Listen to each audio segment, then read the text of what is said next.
Hola, buenas tardes a todos. ¿Qué tal? ¿Cómo estáis? Bueno, un gran placer saludaros y estar aquí con vosotros esta tarde.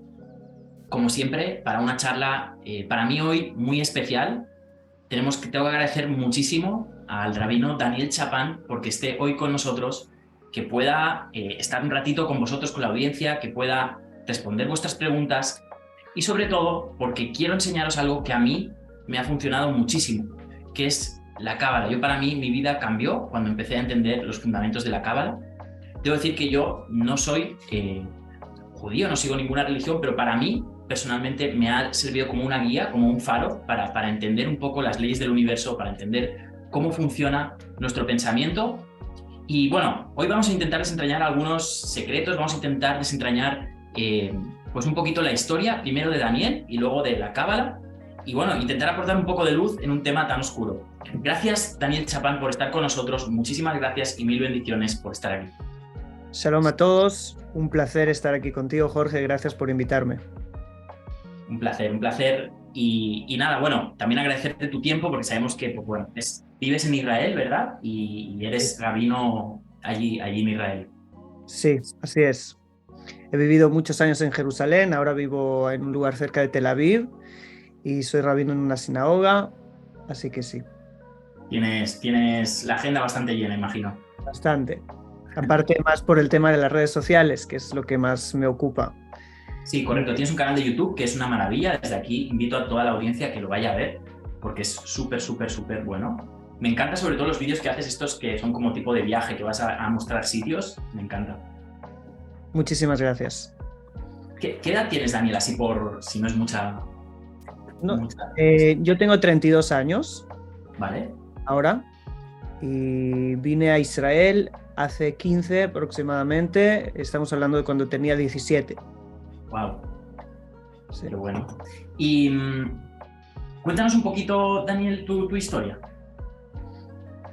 Ok, pues mira, mi historia empieza en Barcelona. Yo nací en Barcelona en el 1990 y crecí alejado de la tradición judía, aunque soy judío de nacimiento, pero el judaísmo es algo complicado de definir porque tampoco es una raza, tampoco es una religión, pero sí tiene que ver con raza y sí tiene que ver con religión. Es una Totalmente. nación, aunque por 2000 años no hemos tenido tierra ni país. Entonces es muy difícil definirlo, pero las leyes indican que básicamente el judaísmo va por la madre. Y yo nací judío, pero nosotros en mi casa no practicábamos ninguna religión, éramos personas seculares.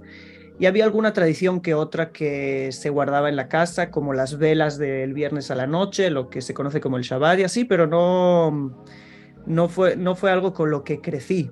De hecho, yo estudié en Barcelona en una escuela católica, aunque no era una escuela practicante, pero era una escuela católica. En aquella época se estudiaba religión. Y crecí normal como cualquier catalán normal. Sí que tuve contacto con mi familia de Argentina y de México, que eran ya personas mucho más practicantes, porque la comunidad judía de México y de Argentina son mucho más comunidades mucho más desarrolladas. En Barcelona hay muy poca vida comunitaria a nivel judío y en cierto momento empieza un despertar espiritual que termina con la conclusión de, bueno, soy judío, voy a buscar dentro de mis raíces, dentro del judaísmo, y así decidí venir a vivirme a Israel. Como tú sabes, existe la ley del retorno en este país, que todos los judíos tienen el derecho de vivir en Israel, y a través de esta ley, pues me regresé a Israel, se dice así, retorné, y me vine a estudiar en una yeshiva. Una yeshiva es un centro de estudios, digamos un internado para varones, donde se estudia la Torá y el judaísmo de mañana hasta la noche, literalmente. Nos pasábamos 10, 12 horas estudiando.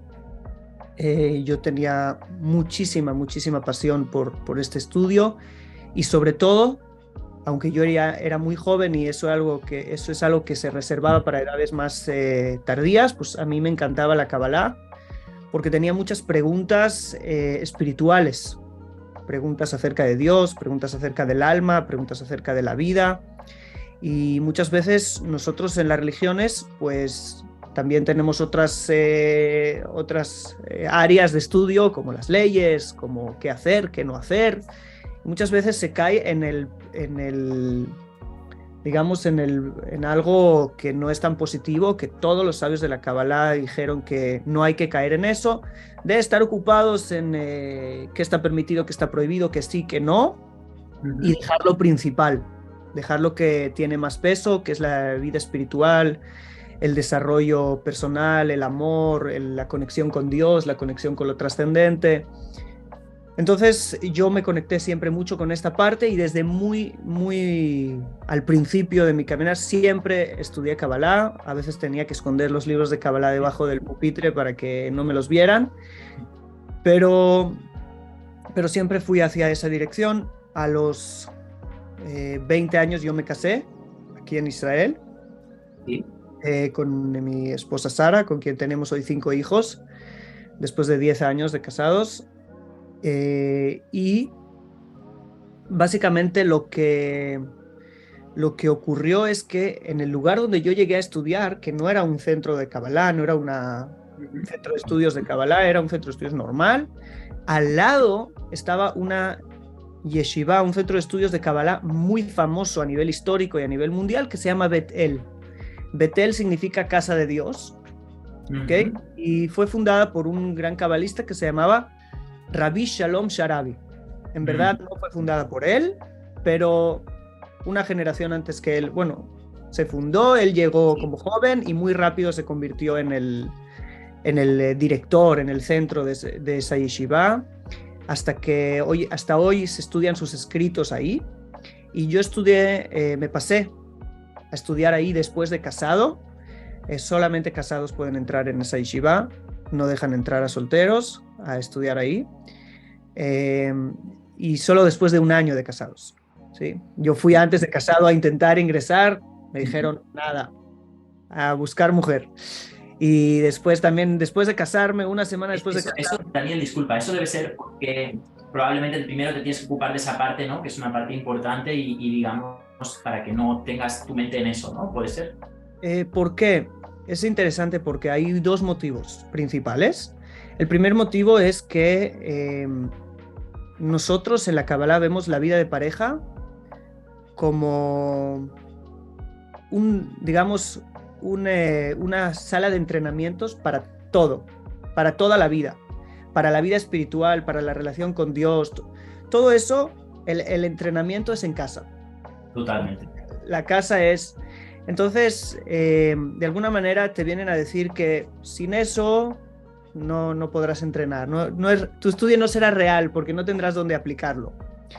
Y entonces, si te fijas en la Kabbalah hay siempre simbolismos de hombre-mujer, de femenino-masculino.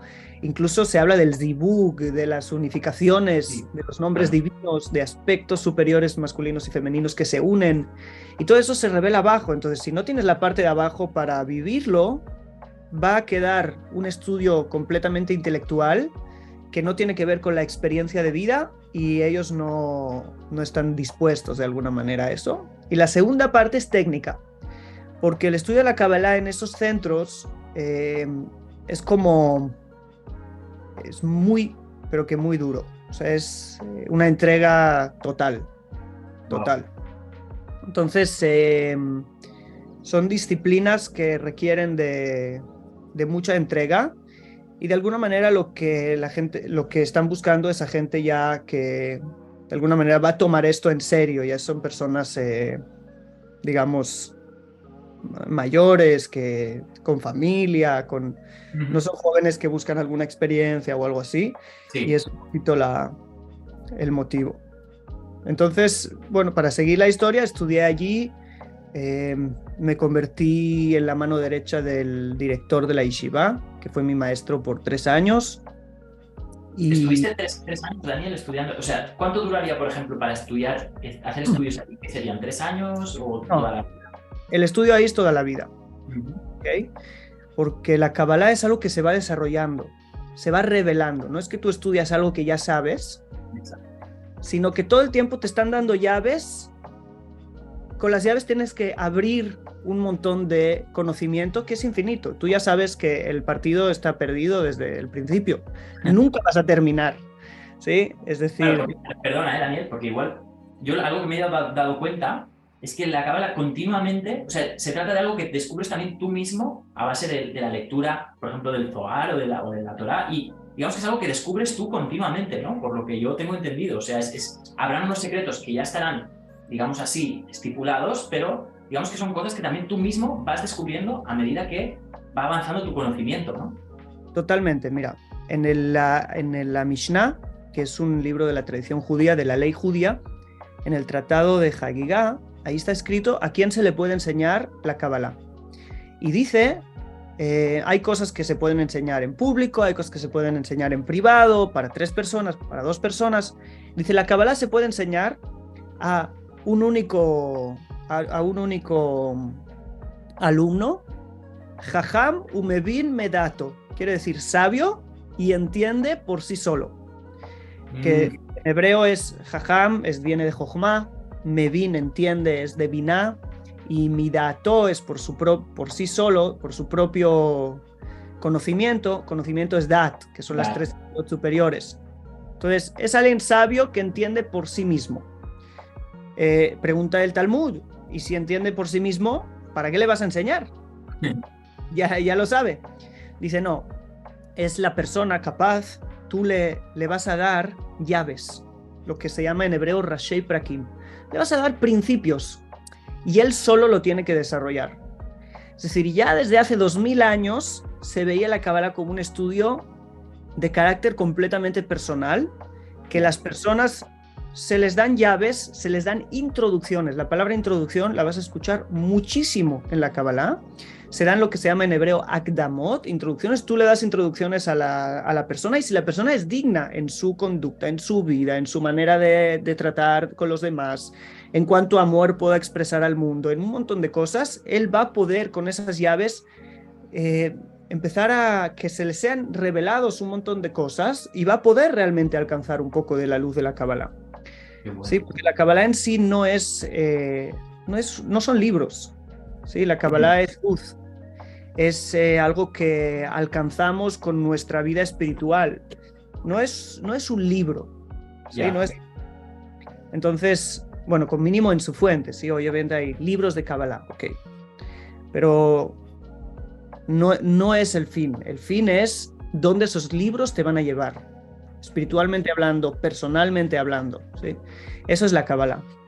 ¿Y qué crees tú, Daniel? ¿Cuál ha sido lo que a ti te ha dado la Cábala? Porque entiendo, antes que empezar con eso, ¿tú fuiste solo a Israel? ¿Viniste solo?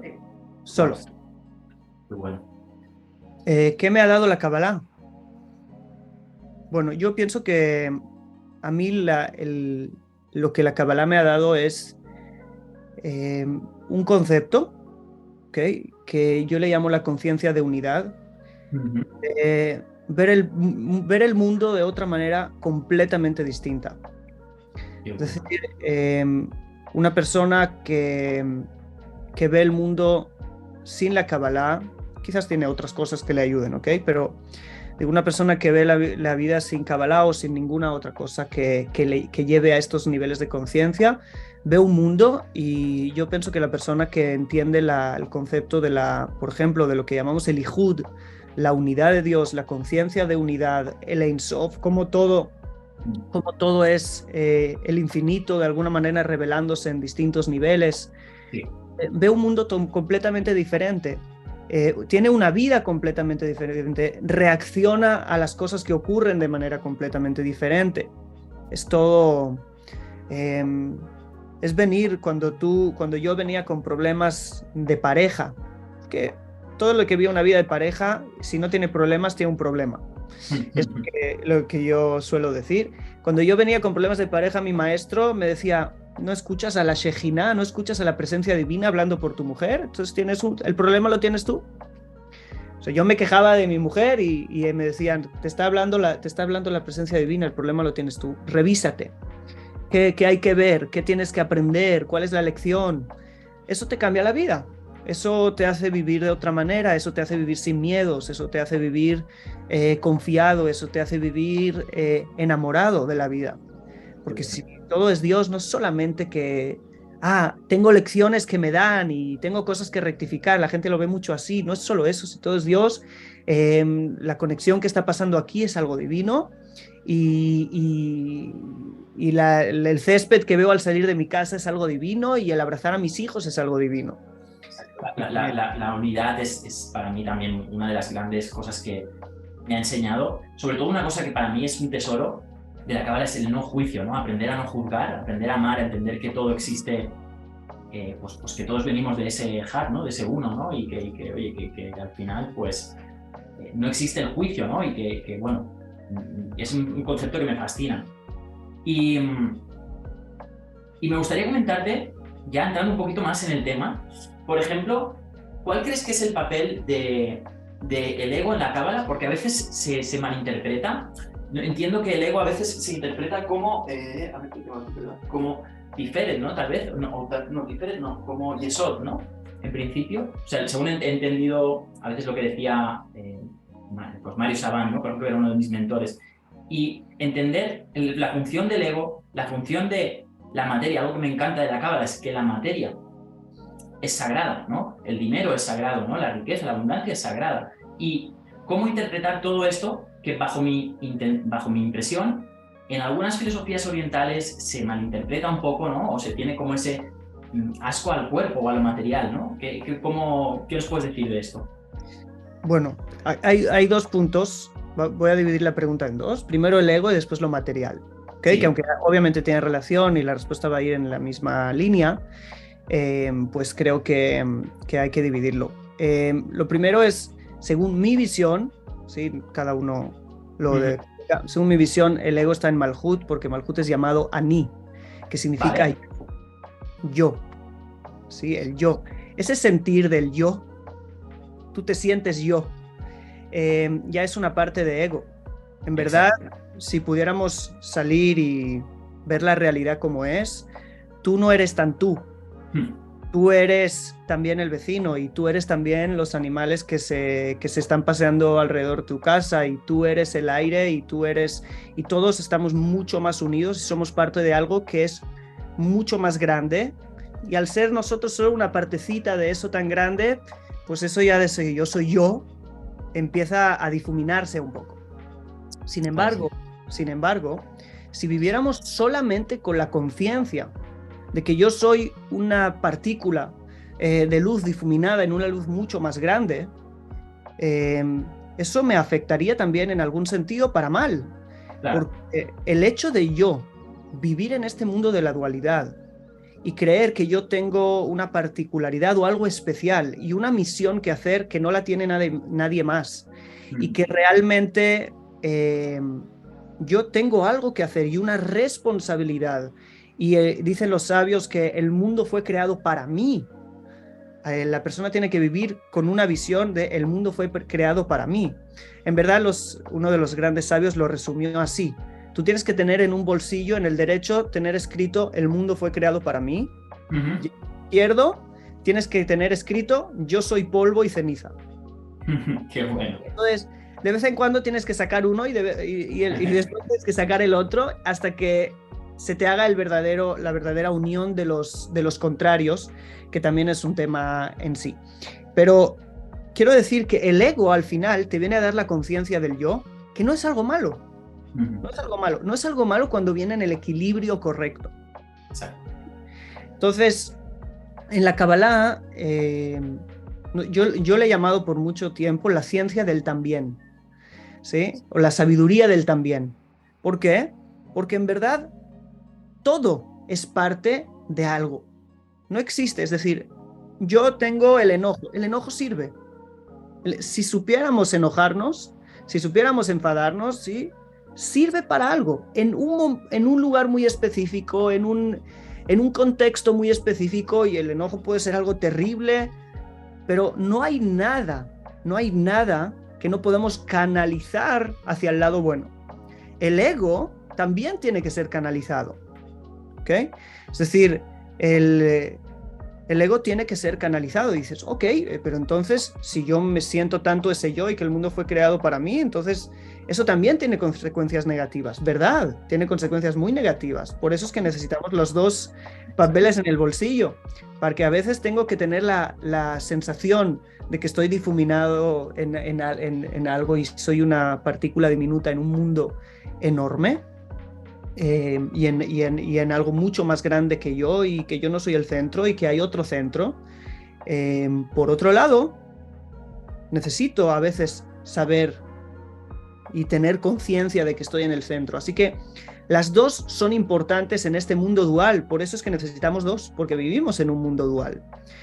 Luego, en un nivel de conciencia superior, puedo llegar a la comprensión de que las dos no son para nada una contradicción. Porque si yo estoy difuminado en una, sí, digamos, difuminado, fundido en una luz superior, yo soy esa luz superior. Y si yo soy esa luz superior, entonces yo sí soy algo muy, muy importante. Entonces, el Ani, el yo, se convierte en Ain, que significa nada. Qué bueno. Y el yo ser parte de la nada me lleva, nosotros le llamamos Ain a Dios, ¿sí? Ain Sof. Y no hay nada más poderoso que eso, ¿verdad? No hay nada más poderoso que eso. Entonces, pero si te fijas, el Ain aún tiene las letras de Ani ahí. No las ha olvidado. Es una conciencia del yo distinta. Pero aún es conciencia del yo. Es algo que me encanta de la cábala, todos esos juegos de palabras, de números, es una maravilla. Me encanta. Y una cosa es el mundo material. Dime, perdón. La segunda cosa es el mundo material, sí. que es básicamente lo mismo. De alguna manera, ese monoteísmo de la Kabbalah, de todo es Dios, de la unidad de Dios, no nos deja ver algo como que no va. ¿Sí? Es decir, para los sabios de la Kabbalah, incluso en lo que es el mundo venidero, los mundos espirituales que van a ir después de ese mundo, el cuerpo va a estar ahí. ¿Sí? Y el mundo material va a estar ahí. Y fíjate cómo le llamamos al mundo después de este mundo: mundo venidero. Viene. En hebreo, Olam Haba. Él viene aquí. ¿Sí? ¿Y qué va a pasar? Que el mundo se va a elevar. Son niveles de purificación del mundo, de elevación, de espiritualización del mundo presente. Entonces, para la Kabbalah, el trabajo más elevado que podamos hacer no es separarnos de lo material, es elevar lo material. Cuando yo consigo ver a Dios, en lo material, eso es lo más alto que hay. ¿Por qué? Explica un vecino tuyo, pero de hace 1000 años, ¿sí? Rabí Azriel de Gerona, no estará muy lejos de ahí. Sí. Era el rabino de Nachmanides, ¿sí? Rabí Moshe ben Nachman, que también estuvo en Gerona. Él dice, Rabí Azriel, que el hecho de que Dios sea rey en la eternidad, eso no es ninguna novedad, ¿sí? Es su esencia. Él es Biltikbul, sin límite. Pues, de alguna manera, reina en el sin límite. La gran novedad de la creación es que el sin límite, de alguna manera, reine en el límite, que es una antítesis de sí mismo. Pero aún así es tan uno, es tan infinito, ¿sí? Que nosotros, que el hecho de que se revele en el límite es algo novedoso completamente. Y dice, ¿y quiénes son los responsables de revelar al sin límite dentro del límite, al infinito dentro del límite? Somos nosotros. Entonces, yo en mi vida diaria, en el hecho de, yo tengo un vaso de agua, ¿sí? Y cuando las personas ven un vaso de agua, esto no tiene nada que ver con la trascendencia, no tiene nada que ver con la eternidad. Y tú de repente dices, sí, tiene que ver, tiene tanto que ver. Ese es el fin de la creación, dice Rabí Azriel de Gerona, el revelar la luz en todo, en lo material, en lo más material. Qué bueno, qué bueno. Sí, es entender esta, ¿no? Que no haya esa disociación que tal vez algunas pues, filosofías o pensamientos nos han inculcado, ¿no? Que existe pues un poco lo bueno, lo malo, que lo material es malo y lo espiritual es bueno, ¿no? Un poco esas dicotomías que tal vez pueden hacer confundir. Luego, Daniel, antes de acabar, hablaremos también de tus viajes, un poco de tus proyectos, nos cuentas un poquito qué es lo que tienes en tus proyectos, pero me gustaría comentarte un par de cosas acerca, no sé si conoces el término de la ley de la atracción, ¿vale? Yo mi libro, cuando empecé mis libros, empecé con una novela y luego empecé con el tema de la ley de la atracción, pero mi libro de la ley de la atracción habla de este tema desde el punto de vista de la cábala, ¿vale? Porque era un momento en el cual yo estuve 1 o 2 años leyendo un montón acerca de cábala, aprendiendo de muchos muy buenos maestros como Mario Sabán, Javier Volkov, y digamos que, bueno, a mí me fascinó esta idea de que, pues, lo que yo entendí por la cábala es que, bueno, son varias cosas. La primera es que el origen de la cábala, o sea, el origen, perdona, de la ley de la atracción, que mucha gente atribuye a Hermes Trismegisto, a todas estas como filosofías un poco de la New Age, yo me di cuenta, haciendo un poco de búsqueda histórica, me di cuenta que realmente todo lo que tiene que ver, por ejemplo, con la masonería, sociedades secretas, tiene que ver, o sea, en realidad es un conocimiento cabalístico y que realmente la cábala estaba detrás de un montón de cosas que luego se malinterpretan y se pueden decir 1000 cosas, ¿no? Y a veces en internet se dicen muchas cosas, pero lo que importa es que este conocimiento hermético, digamos, que se ha mantenido como en secreto porque se decía que era muy útil, este conocimiento hermético tiene su origen en la cábala, es algo que a mí me fascinó encontrar. Y luego encontrar que a través de este sistema, cuando nosotros aprendemos cómo funciona el universo, podemos aprender a materializar con más facilidad, porque dentro de nosotros existen varios planos de conocimiento y cuando nosotros elevamos nuestro estado del ser, según lo que me decían pues, varios maestros, nosotros somos capaces de bajar, de materializar cosas. Atzilut es el plano más alto. Luego yo te digo lo que yo he aprendido, Daniel, pero bueno, tú me corriges lo que haga falta. No, son visiones a veces, no se trata de corregir, pero... Y esto es, bueno, un poco lo que yo defiendo, o sea, lo que he explicado en mi libro, que era este conocimiento que a mí me fascinó, ¿no? El hecho de que si tú elevabas tu nivel de conciencia, tú podías materializar o traer cosas de Atzilut, del mundo de la emanación, al mundo a materializarlo, ¿no? A bajarlo a la materia. Y un poco cómo hacer este tránsito. Creo que la magia y la cábala y todo lo que tiene que ver con eso, tiene que ver con cómo, y la ley de la atracción es igual, cómo materializar un pensamiento, o sea, cómo pasar desde una esfera del pensamiento a una esfera de la materia. Esta sería un poco mi pregunta. La verdad es que totalmente. Yo tengo un video también acerca de la ley de la atracción desde la cábala. No sé si no lo he visto. Es de los primeros que sacamos. Y nosotros tenemos en nuestras fuentes un montón de fuentes de cómo el pensamiento, lo que llamamos nosotros Mahshavá, ¿sí? El pensamiento, de alguna manera, cuando clavamos el pensamiento en algo, un pensamiento fuerte, un pensamiento que de alguna manera todo el ser está en el pensamiento, ese pensamiento puede crear realidades. Por ejemplo, Rabbi Nachman de Breslev, era uno de los grandes cabalistas, era nieto del Baal Shem Tov, el fundador de la Hasidut. Él escribe que la persona que pueda, que ponga su pensamiento en algo, Bejol Kojotav, con todas sus fuerzas, y no se está hablando de hacer fuerzas físicas, sino que realmente su pensamiento es el que, como tú dices, no es algo de yo pienso en esto, ¿sí? Yo pienso que tengo que un Rolls Royce estará debajo de mi casa.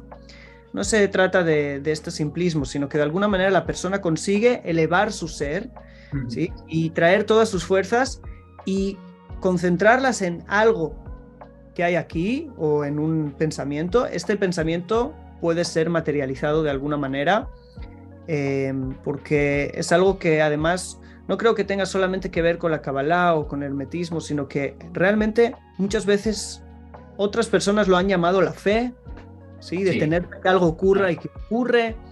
Y al final estamos hablando en un punto un poco de lo mismo, ¿ok?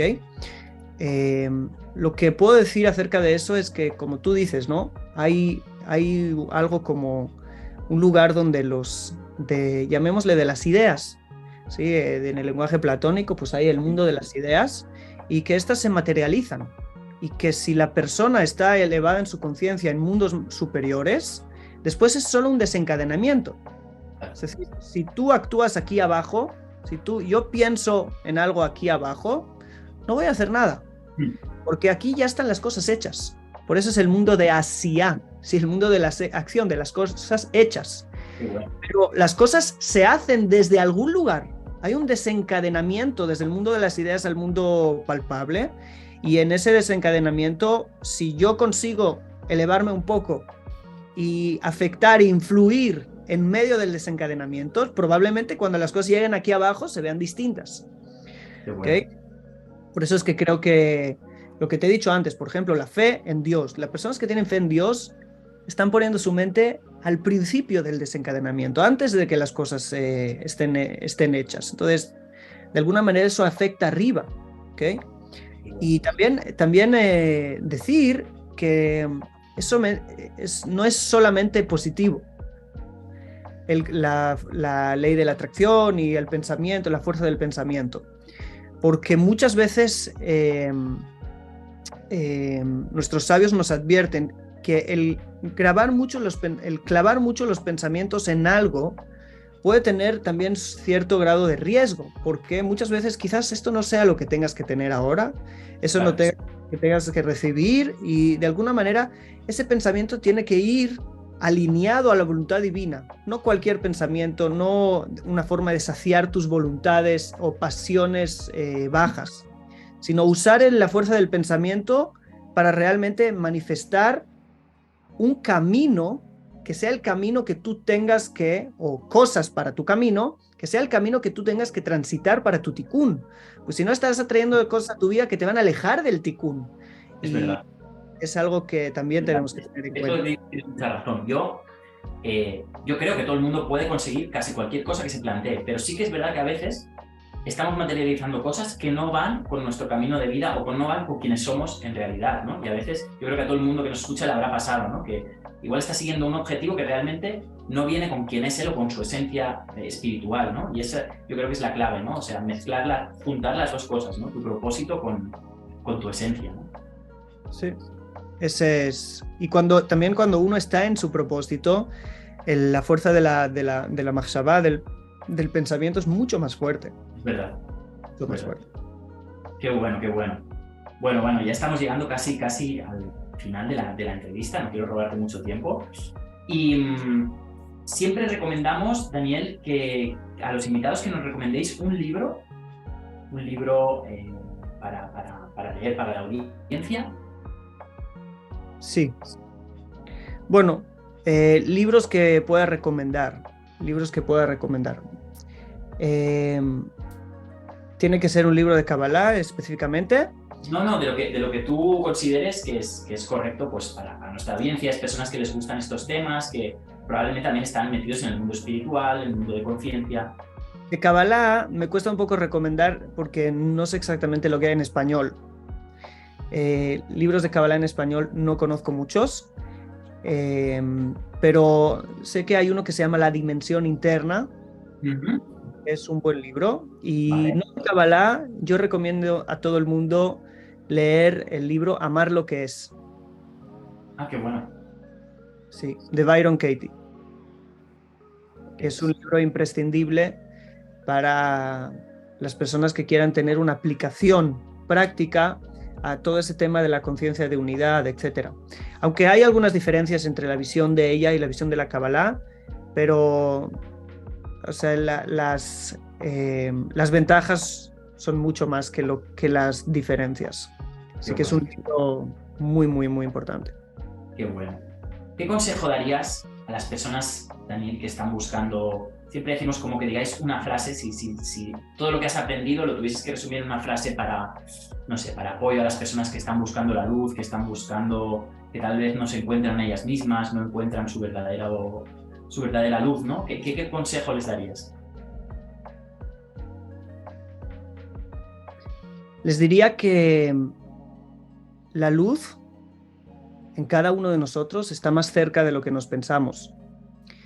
Y a veces pensamos que la luz es algo que tenemos que alcanzar en un mundo muy elevado, lejos de nosotros. Yo estoy aquí abajo y la luz está aquí arriba. Y quien sabe profundizar en los secretos de la Torá y del Zohar, sabe que la luz más grande que puedas encontrar está detrás de tus oscuridades. está en esos pozos, esos dolores, esos sufrimientos. Así que yo les invitaría a vivir una vida de aceptación de sus lugares oscuros incluso, de sus lugares traumáticos, de sus lugares a los que está intentando huir. Muchas veces mucha gente busca la iluminación para huir de su oscuridad.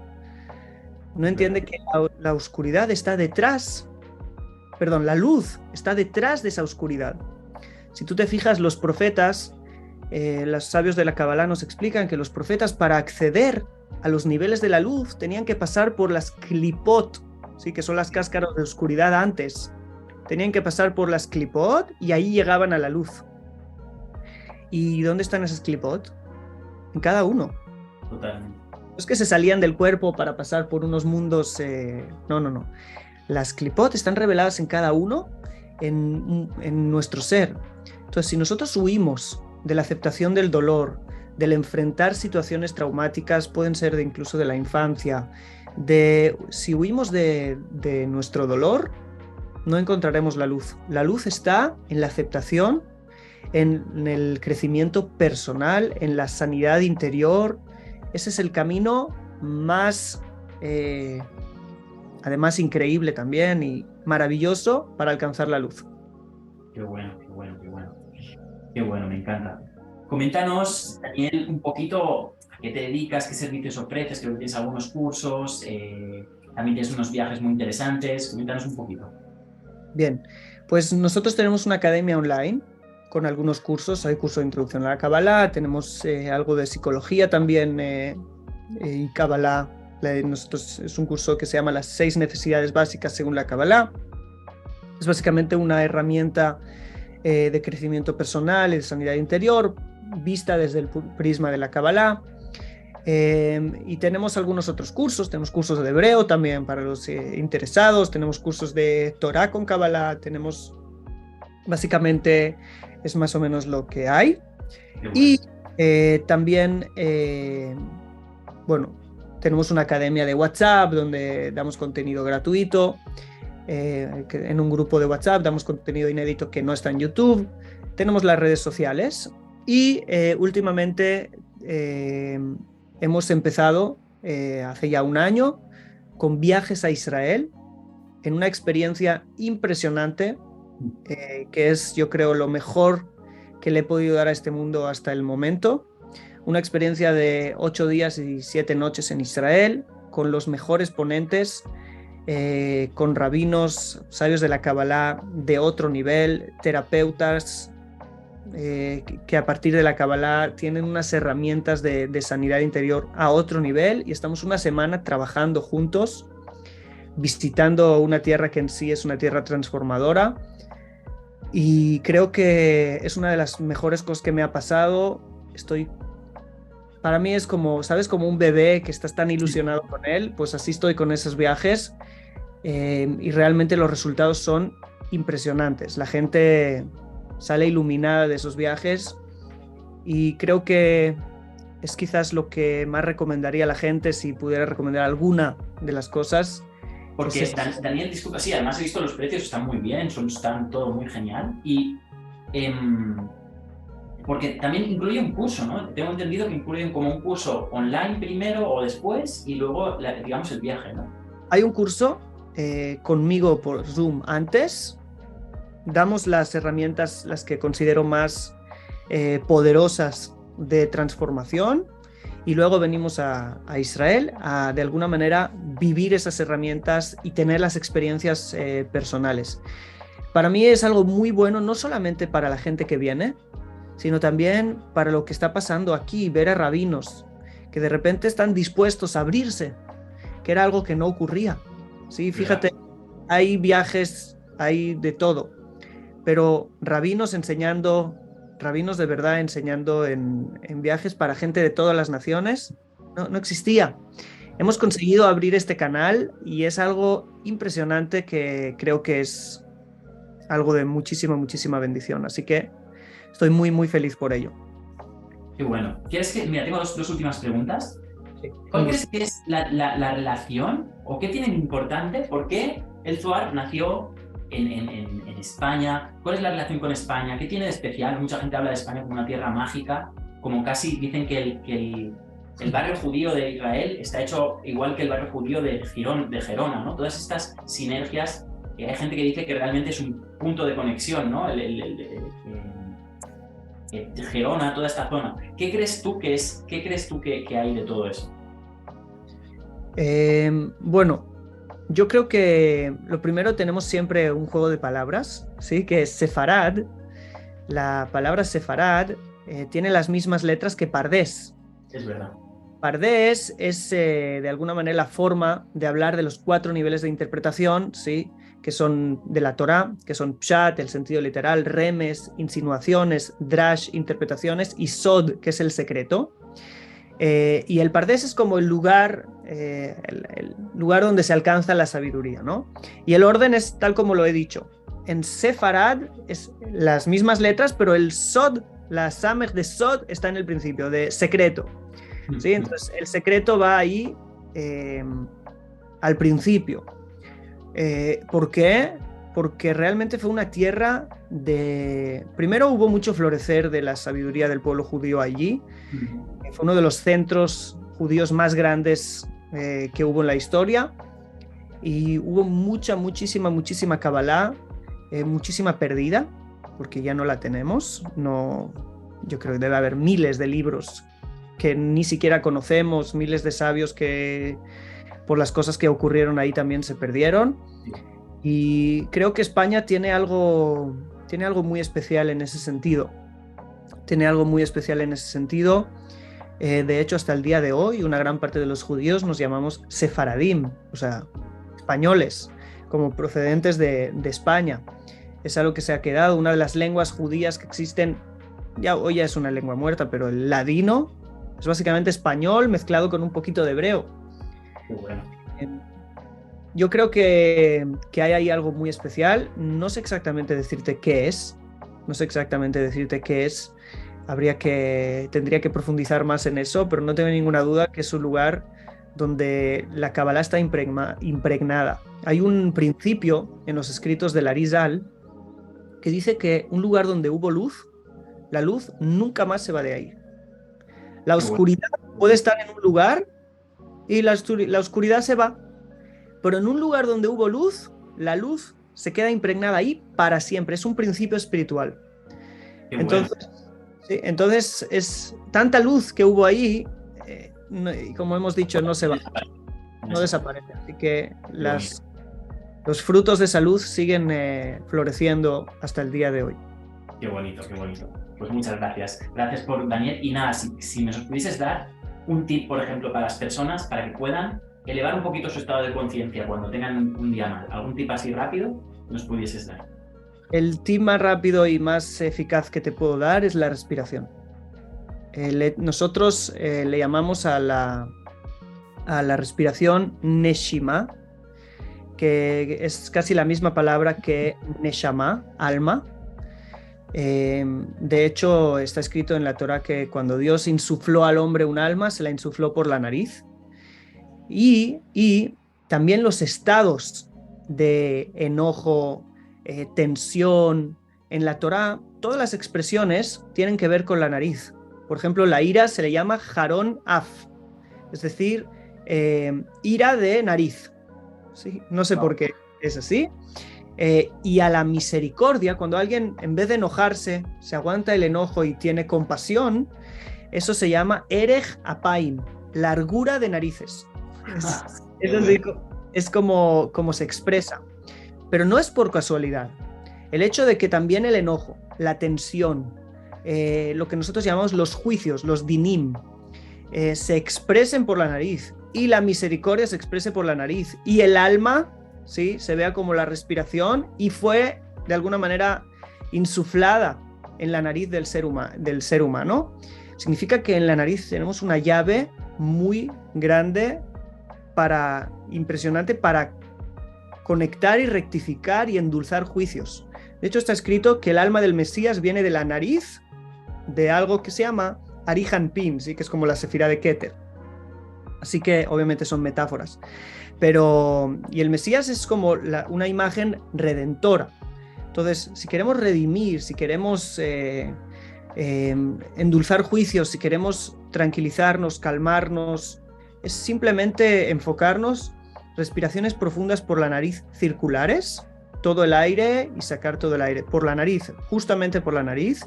Es un consejo de alguna manera simple y muy eficaz para elevar niveles de conciencia. Qué bueno, qué bueno, qué bueno. Muchísimas gracias Daniel por estar con nosotros esta tarde, por un ratito de tu tiempo. Desde aquí invito a todas las personas que nos escuchan y que nos van a ver en Instagram, en YouTube, que sigan a Daniel en YouTube, que sigan todo lo que hace y que vayan a sus viajes, porque la verdad yo lo que he visto hasta ahora es impresionante y creo que no hay nadie que esté haciendo ese tipo de viajes. O sea que bueno, desde aquí invito a todo el mundo a que conozcan un poquito y se adentren un poco en la cábala y pierdan ese miedo y esos prejuicios tal vez que se han ido marcando tal vez pues, por personas que desconocían realmente lo que era, ¿no? Gracias por tu tiempo, Daniel, y desde aquí te envío muchísimas bendiciones y espero verte en algún viaje que haga ahí a Israel. Muy bien, muchísimas gracias. Gracias a ti por tu tiempo y por invitarme, y muchísimas bendiciones para ti personalmente y para todos los que nos estén viendo y todos los que te siguen. Gracias, Daniel. Muchas gracias.